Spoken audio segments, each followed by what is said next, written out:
Hello, boys and girls, ladies and gentlemen, men and women.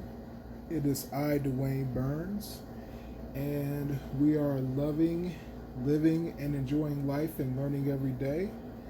And we are going to continue with the Retro Bowl tutorial slash Detroit Lions Retro Bowl saga to get Detroit their first world championship in, let me see, what, 63 years, give or take. Now, we're off to a great start at 8-1, and we're going to keep the momentum going. We're going to play the Chicago Bears, and we beat Cleveland on medium, so now we're going to play on hard against the monsters of the Midway. They have a fight song too called Bear Down. I am not a big proponent of fight songs in the NFL. I think that's best reserved for college football, but I digress. Anyway, we have to address a rookie matter. Trying to flirt with a no, he didn't flirt. He succeeded.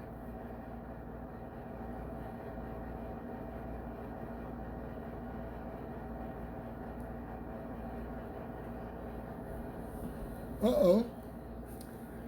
Gee, a consenting adult can't have any fun. This is a no fun league. But anyway, I'm going to double check all the uniforms, of course, as we like to do. And of course, to have access to the customized uniforms, you get the unlimited version, which is a few dollars for a one-time amount. And we'll make their pants white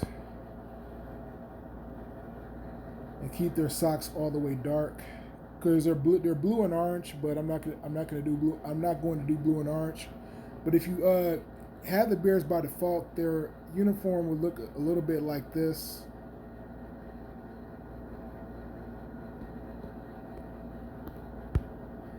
That doesn't look good to me. Well, it looks decent. I like that. I'll go ahead and keep it. It looks pretty decent, especially doing an adjustment to the colors. I made the orange a little bit brighter. Some of you don't care, or some of you can't see it anyway. But I used to do color matching back in the day, so this is important to me and it's fun. So the Lions, of course, we'll go back to their regular road jersey. So go with the white jersey, the Honolulu blue pants,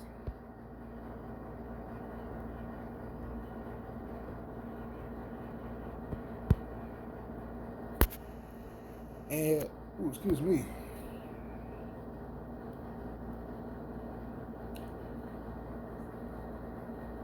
and the stripe.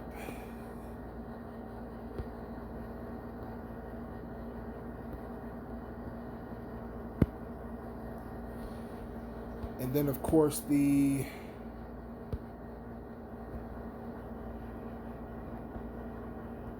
Honolulu blue socks.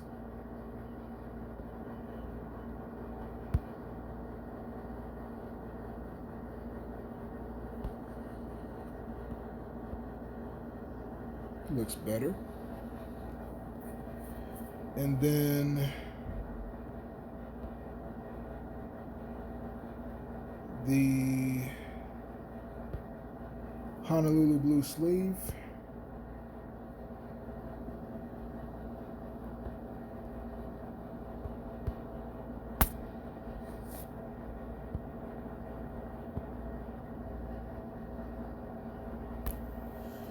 Then on to week 11. Let's see what happens. So the Bears, they usually give the Bears a pretty good defense historically. Brian Urlacher, Number 52, Khalil Mack, right now. And then, of course, you had Dick Butkus and the 1985 Chicago Bears, Mike Singletary, Richard Dent. So historically, the Bears have always had a solid defense, and the offense has been up and down as of late. And this rating sort of matches that. So it's a little rainy. Now, in the rain, the catching is a little less effective. Before the last update, a lot of people complained about the rain because when it rained, it was extremely impossible to catch a ball. It wasn't even funny. But we'll try to get the offense going. And that's the longest pass in the air with our quarterback. Let's go ahead and run a flat. Oh, you know what? So, remember when I told you all when you run a flat, the route at the top where it's a straight line down the field? If the receiver passes the DB, then you throw it over the DB's head. If the DB stays with him, you throw it behind him. But the linebacker kind of follow back and support it to... Dan should have kept that same audible. I wish I could call a timeout, but I'll go for it. Better catch it. There you go. Well, that's a receiver, so I know he's good. The star receiver, at least. So I'm going to try to flat again. Now there's no back support by the linebacker, so that's easy pickings for me. And then we'll just walk it right in. Nope, we'll dive. Oh, he's stiff-armed.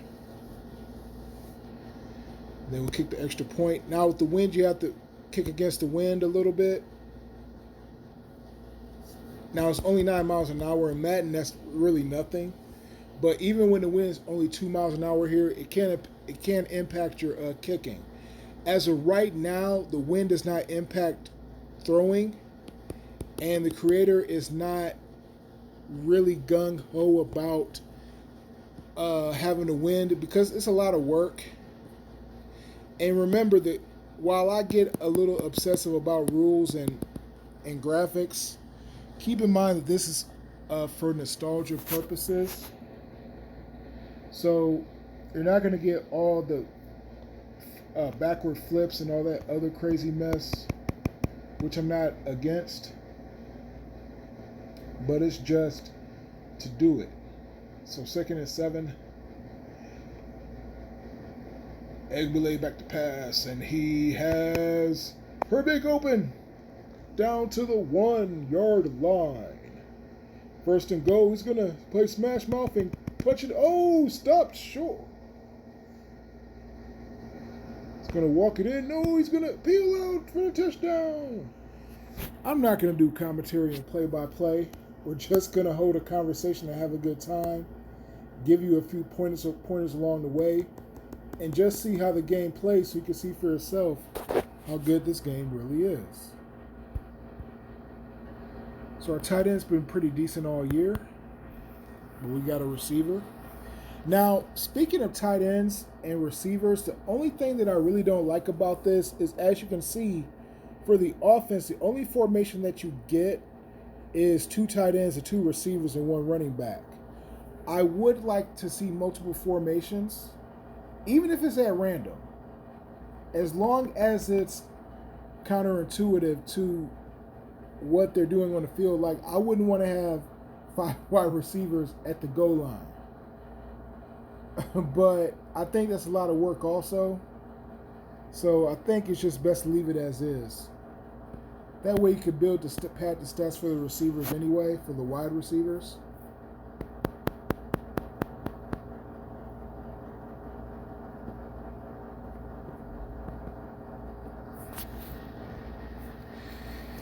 And feel free to hit like and subscribe so that you can enjoy these, and hit the notification bell so that you don't miss this awesome season. There we go, nice catch. So that was 3rd down. We're padding stats. I'm going for it. Not fundamentally sound in the National Football League, but we got the first down. No guts, no glory. My biography, damn right, a true story. Okay.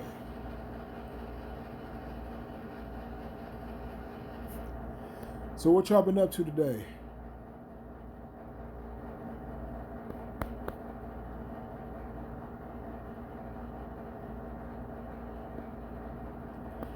Well, me, I just been working out, eating right, to the best of my ability. This quarantine has taught me a lot about myself and about my health. So I gotta take care of myself. That's the name of it. Oh, picked off.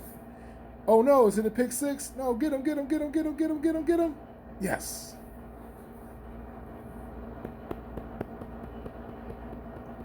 So the Bears don't score. But yeah, it's just been a discipline thing. And if it wasn't for the quarantine, I may never have done these videos. So that's sort of a blessing in disguise.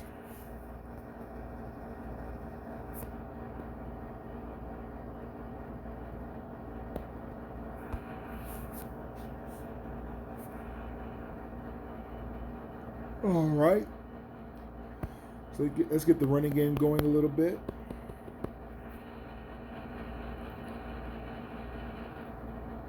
And let's run the next play. Oh, no, I'm doing against... Oh, there we go. Oh, shoot. 9 yards. I don't usually run against the blitz, but I succeeded there. Okay, let's just... Oops. I was trying to scramble. That's why I threw it like that.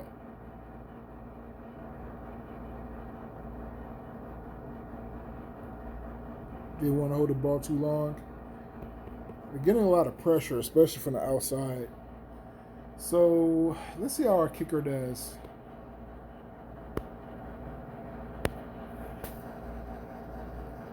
Oh, no good. And the Bears score. So maybe it's too little too late for them, as long as I don't do anything stupid, which I don't.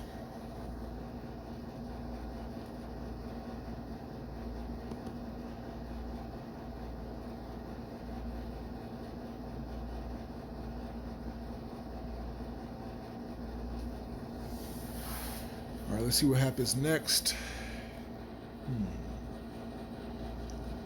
Let's run it. Let's go up to gut this time, which I normally don't do. Okay, we got the first down. And then let's get the running game some more legs. So we're not dominating. So again, this is on level hard, and we're running against a really good defense. So they're tackling really well in the open field. Normally I punch it for like a long gain. And I think this is our biggest run of the game. Now let's see how we go down the field. The rush is good. Okay, so we got some yards down the field. Okay, this is our biggest pass play of the game. So normally we're hitting like 50-yard runs and 70-yard passes, but when you're on a level hard and playing a good defense, and especially since this is our only our first full season, we have a lot of people to develop. Our offense is only ranked at 2.5, but because I'm manning the wheels and I'm the offensive coordinator and the head coach, so to speak, we'll be just fine. I just want to make sure that our defense is at a 5-star level and can handle it. One mistake that you don't want to make, and I touched on this before, don't, especially when you first start the Retro Bowl season, after the so what happens is, just as a review, when you start a franchise, right, you play the very you play week 16 of the season, of one season, and then you go into a full season. You really don't have anybody that's worthwhile. See, right now I have a 1-star receiver. Now he's playing good, but still he's a 1-star receiver. So that's a concern right there. Now, you want to build your defense up first. The reason why you want to do that is because if you have a great offense, like a 4 or 5 star offense and a 1 star defense, you're going to be in a situation to play, okay, I scored, he scored, I scored, he scored. And then all of a sudden, you turn the ball over, then the offense scores. Now you're down 1 touchdown. You mess up again, now you're down 2 touchdowns, and you never get to catch up because the defense can't stop anybody. But now, if you have your defense at a 5 star level and your offense is weak, you can make some plays and keep the game close. So we had a really good game against the Bears. So that pretty much wraps it up. We have Minnesota at home next week, and then we see Baltimore down the horizon. So our schedule is kind of tough. We have a 2-game lead on Minnesota right now. So we want to stretch it to 3. And hopefully, let's see how the playoffs look. So even with the win, we won't clinch a playoff spot yet. We have a lot of work to do because the NFC is very competitive this year. So we just have to keep doing what we're doing. We control our own destiny. And I'm very happy that you all stayed with me to enjoy this video. Please hit like and subscribe. And we have a lot of great content coming your way. So stay tuned, and I will see you soon.